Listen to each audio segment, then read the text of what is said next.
अस्सलामुअलैकुम my social media family. उम्मीद करती हूँ कि आप सब लोग हिफ्ज़-ओ-अमान से होंगे। सियासी तज्ज़ियों और तबसरों के साथ आपकी खिदमत में हाज़िर हूँ। खबरें बहुत बड़ी-बड़ी हैं, रन डाउन के बगैर शुरू करूँगी। शुरू करते हैं आज की पहली खबर से। तो चलिए जनाब, सबसे पहले हम बात कर लेते हैं इमरान खान के हवाले से, जिनके हवाले से इस वक्त इंटरनेशनल मीडिया, भारतीय मीडिया, अफ़गानी मीडिया और पूरी दुनिया के अंदर ये खबर जो है वो इस वक्त फैली हुई है। स्पेकुलेशंस ये हैं कि इमरान खान जेल के अंदर इंतकाल कर गए हैं।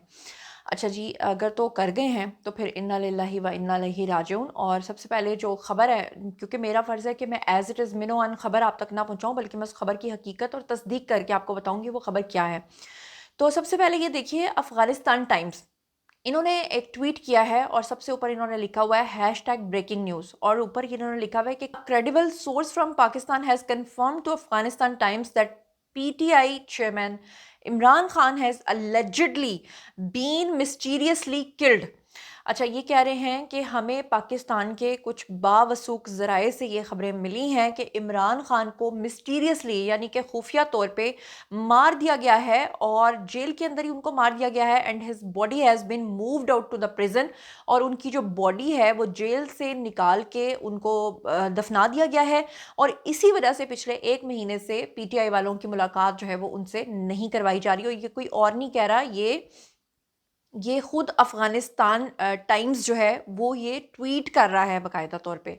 अच्छा, इसके बाद भारतीय मीडिया ने ये खबर जो है हर जगह चलाना शुरू कर दी कि इमरान खान जो हैं उनका इंतकाल हो गया है। इसके बाद स्क्रीन के ऊपर आपको एक और स्क्रीनशॉट नज़र आ रहा है जहाँ पे शुरशासन इंग्लिश चैनल है जी, और वो लिख रहे हैं कि क्रेडिबल सोर्स कह रहा है कि पाकिस्तान के अंदर इमरान खान को मार दिया गया है। स्काई न्यूज़ ने ये खबर जो है ये शेयर की है। इसके बाद ये जो भारतीय चैनल है जनाब, आर टीवी के नाम से, इसके ऊपर भी ये खबर जो है ये ब्रेक हुई है। और उसके बाद अफ़गानिस्तान टाइम्स जो है उनके हवाले से मैं ऑलरेडी आपको बता चुकी हूँ कि उन्होंने भी ये खबर जो है वो दी है। तो इसके बाद ये खबर आपको स्क्रीन के ऊपर नज़र आ रही होगी, एनडीटीवी इंडिया का बड़ा मशहूर चैनल है जी, उन्होंने भी ये खबर चलाई। और पूरी दुनिया के अंदर ये वावेला मच गया कि जो इमरान खान है उनको जेल के अंदर मार दिया गया है। अच्छा, फिर उसके बाद मैं ज़रा आपको स्क्रीन के ऊपर, ये मिशी खान पाकिस्तानी एक एक्ट्रेस हैं, और आपको पता ही होगा कि इमरान खान जब जेल जा रहे थे उस वक्त भी, और जब वो जेल से बाहर आ रहे थे उस वक्त भी, उनकी गाड़ी के पीछे फूल की पत्तियां निछावर करते हुए ये भागती होती थी।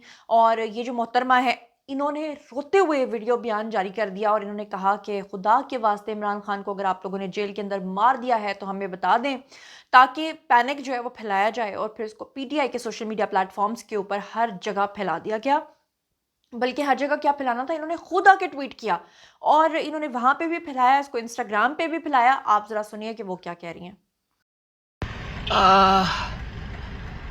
इमरान खान साहब के लिए बहुत अजीबोगरीब और बुरी बुरी खबरें ट्विटर के ऊपर इस वक्त फैली हुई हैं कि खुदा ना करे वो इस दुनिया में नहीं है। तो मेरी अपील है आर्मी चीफ साहब से, प्राइम मिनिस्टर शहबाज शरीफ साहब से, इदारों से, कि प्लीज़ हमें बताएं कि वो कैसे हैं। 22-25 दिन हो गए, ना उनको उनकी बहनों से मिलने दिया जा रहा है, ना वकीलों को मिलने दिया जा रहा है। कुछ पता नहीं है कि वो कैसे हैं। प्लीज़ आप हमें बताएं कि वो कैसे हैं, प्लीज़। आप सब लोग जानते हैं कि गुज़श्ता रोज़ अलीमा खान जो हैं उन्होंने पूरी कोशिश की थी कि वो एक मॉब, एक जत्था ले जाकर अडयाला पर हमला करें। लेकिन हुआ क्या कि उनका सारा का सारा प्लान जो है वो धरे का धरा रह गया। बहुत सारे लोग जो पीटीआई के इस वक्त सपोर्टर्स मुझे सुन रहे होंगे, वो इस बात पे हैरान होंगे कि ऐसा क्या हुआ कि अलीमा खान गईं, 14 घंटे का धरना भी हुआ, सड़कें भी ब्लॉक की, लोगों को भी तंग किया, और फिर अचानक से उन्होंने ऐलान किया कि हम धरना ख़त्म करके जा रहे हैं। ऐसा क्या हुआ? दरअसल हुआ ये कि जब वो लोग वहाँ पर पहुँचे तो गवर्नमेंट की तरफ से उनको एक मैसेज दिया गया। मैसेज ये था कि अगर तो आप पुरअमन तरीके से यहाँ पे एहतजाज करने के लिए आए हैं, तो हमारी तरफ से एक पूरी इजाज़त है, आप लोग यहाँ पूरी रात गुज़ारिए, हम आपको सूप भी देंगे, हम आपको गरम चाय भी देंगे, कॉफ़ी भी देंगे और खाना भी देंगे। लेकिन अगर आप लोग ये सोच कर आए हैं कि जनाब आप लोगों ने 9 मई की तर्ज के ऊपर अडयाला पे हमला करना है, तो फिर उसके लिए आप तैयार हो जाइए। तो वो अलीमा खान जो ये बात सोच के बैठी हुई थी कि हम यहाँ पर जाएंगे, फिर हमारे ऊपर लाठी चार्ज होगा और फिर उसके बाद हम सिंपैथी गेन करेंगे, जब उन्हें नजर आया कि जो गवर्नमेंट तो हमें खाना और सूप ऑफर कर रही है, तो वो चुप करके वहां से वापस आ गए। क्योंकि जाहिर बात है, बाहर वो बांग्लादेश वाले तर्ज का जो समझते हैं ना कि इनकलाब वो लेकर आएंगे, वो ला नहीं सकते। तो ऐसे में जनाब क्या हुआ